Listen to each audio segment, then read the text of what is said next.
Robert's British Cars. This is part 6 in the restoration of the 1952 MGTD. Now, in case you're not familiar with Robert's British Cars, what I do is I look for cars that are neglected, abandoned, or forgotten, and I try to put them back on the road, restore them to their former glory. This 1952 MGTD was a restoration project by my good friend whose name is John. And when I first saw the car, it wasn't in a storage unit, it was in a carport.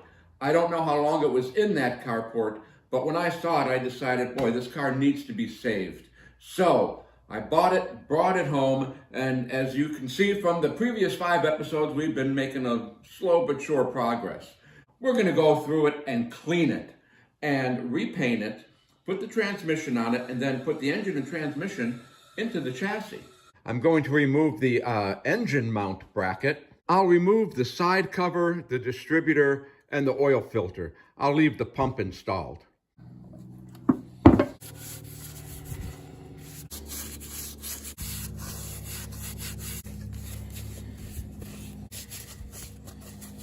Now that the engine is all cleaned up, we're going to paint it with POR 15. My favorite color, MG Maroon.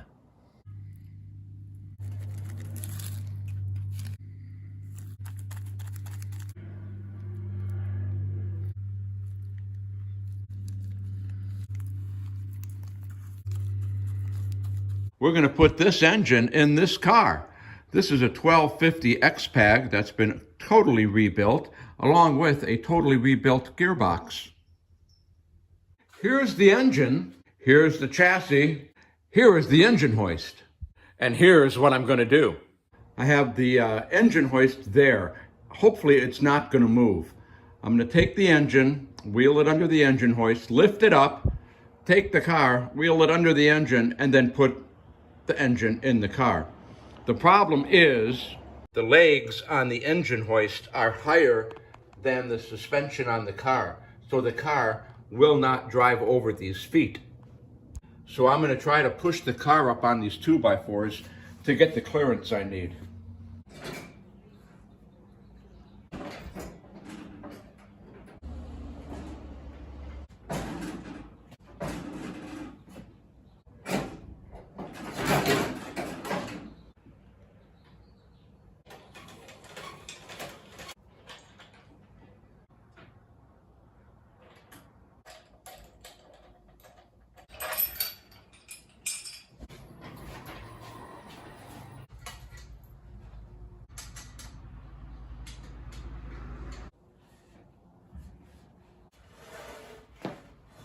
Now that we got the engine in, let's start putting stuff on it.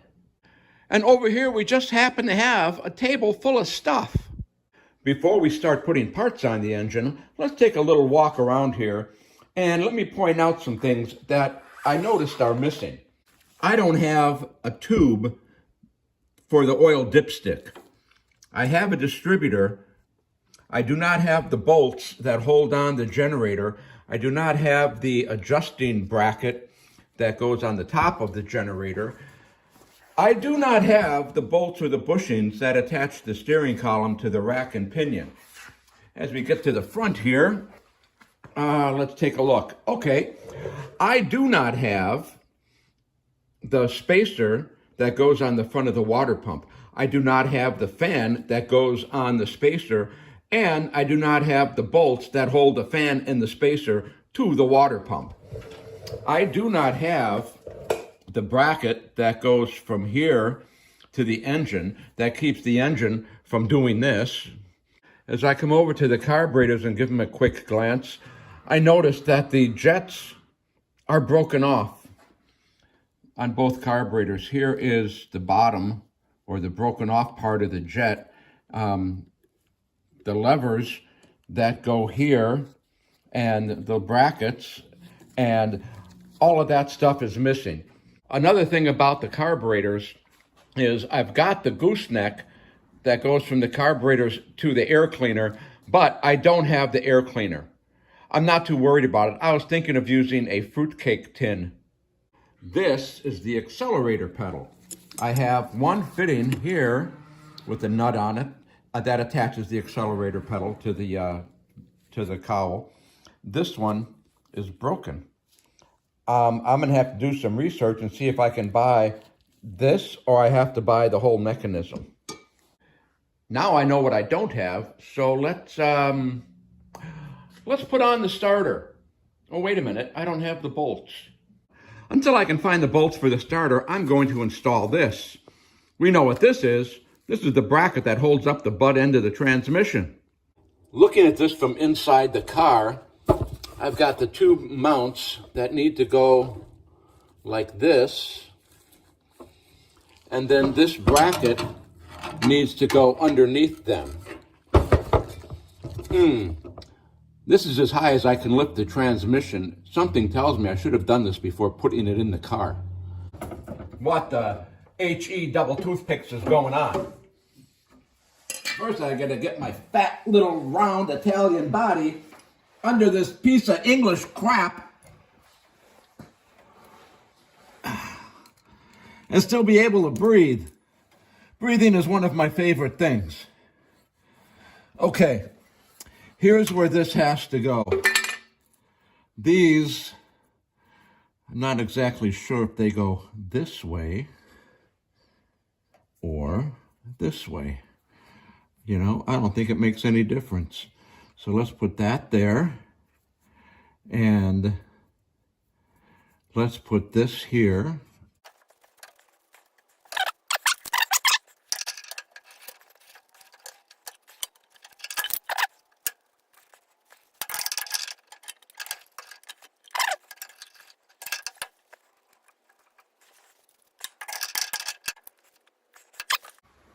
This is where a helper would really come in handy.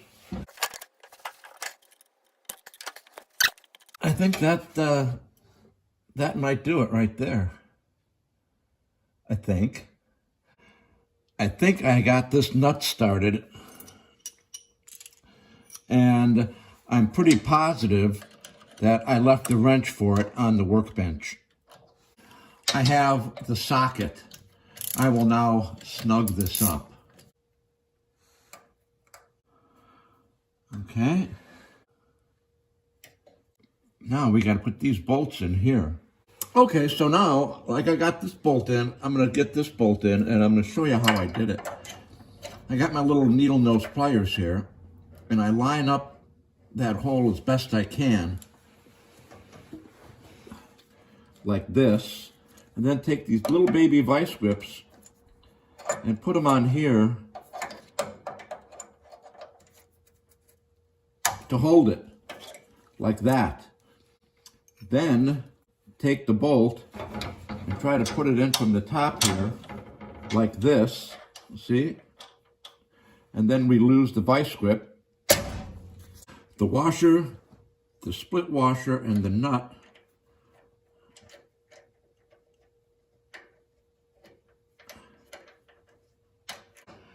half-inch socket, and we'll tighten them up.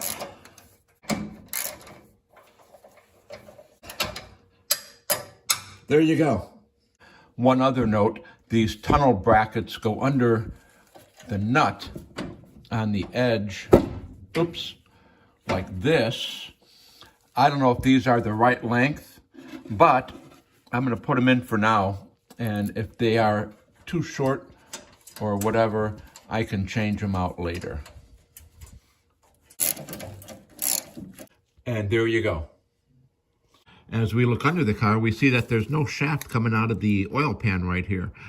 And you know what? There isn't one on the other side either, which means there's no place to put the pivot arm.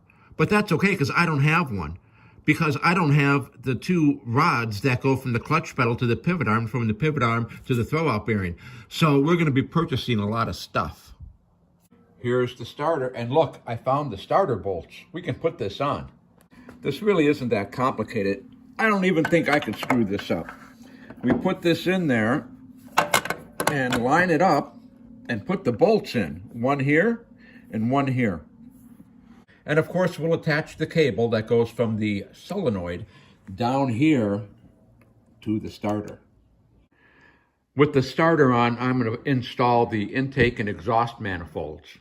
Even though the jets on both carburetors are broken, look at, and I don't have these components, I'm going to put them on the car for now and worry about fixing the carburetors down the road.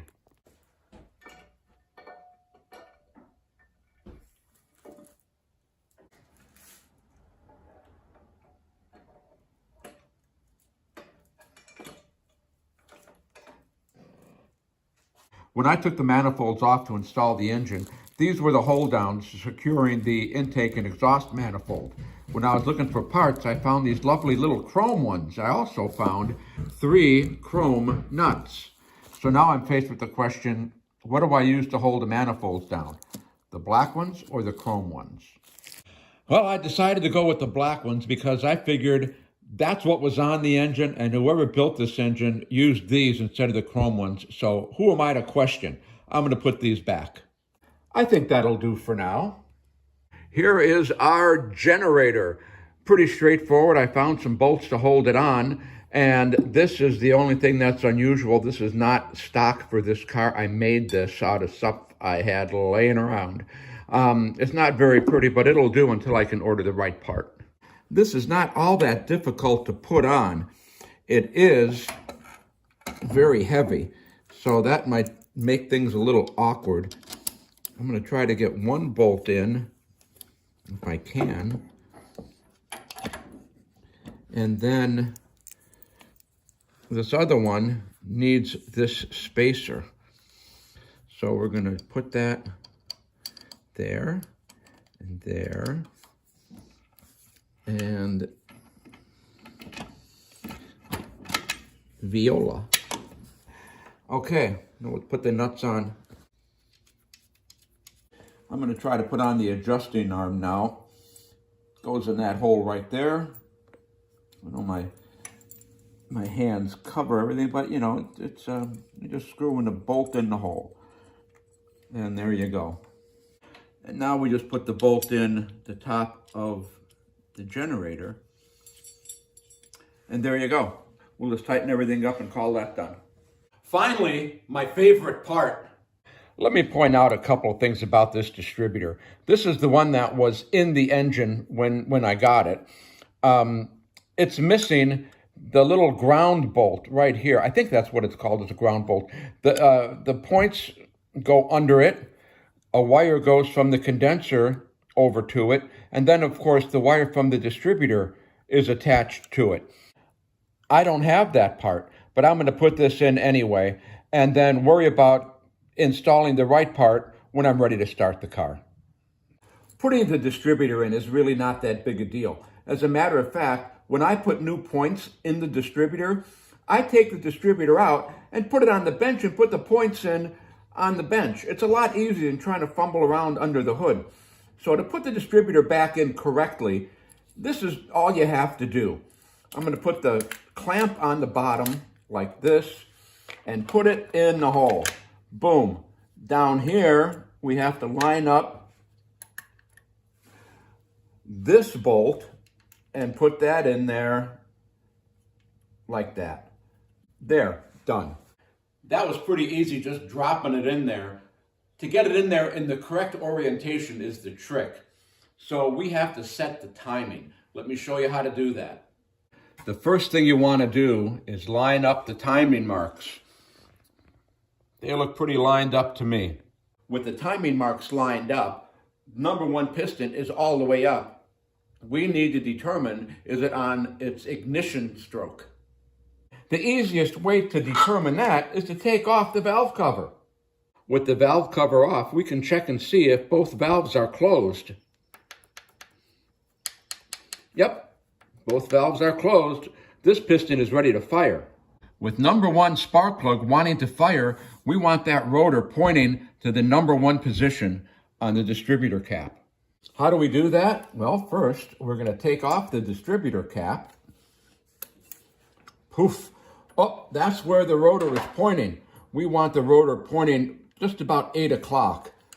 Well, it's on that gear, so we can't turn it unless we raise the distributor up enough to rotate the rotor and put it back down. There you go. Now it's pointing about, I don't know, 8 o'clock. Maybe it could be another tooth over. Again, we'll just raise the distributor up and push it back down. That looks like about 8 o'clock. The rotor's pointing right there. We put the cap on, and that's number 1. Can you see that little arrow? That means that the rotor turns counterclockwise. That makes this number 1, and our firing order is 1, 3, 4, 2. 1, 3, 4, 2. Look, Ma, we got the engine in the car. Woo! It's been a good day. Well, it's been a good day up until now, because now it's time to play my favorite game. How much did we spend so far? Buckle up, this is going to get bumpy, and it's going to be painful. Here we go. Engine stabilizer bar, eBay, $52.28. Fulcrum pin, eBay, $24.07. Fulcrum pin, Moss, $49.99. Yeah, $49.99. Clutch rod, eBay, $42.83. Clutch lever, Abington Spares, $38.95. 2 washers, 56 cents. Barrel pin, Abington Spares, $14.95. Dipstick tube, Abington Spares, $21.95. Toolbox lid, Brooklands British, Tacoma, Washington, $75. Beautifully rebuilt transmission, $3,000. Shipped from California, another $1,100. The fan spacer, eBay, $32.82. The fan blades, also eBay, $42.83. Generator adjusting bracket. It was free. I made it. So, when we started this episode, we were at $7,428.60. Throw in a couple bucks for shipping and tax. Our total today was $4,278.17 for a grand total so far of $11,706.77. Oh, wait a minute. Look at this. 1953 MGTD listed on the internet. Running and driving, $11,000. After I saw that, I asked myself, when did I have that lobotomy? Well, anyway, if you want to follow along and watch me continue building this 1952 MGTD, please subscribe to Robert's British Cars before my children find out how much money I'm spending and take away my camera. We'll see you next time.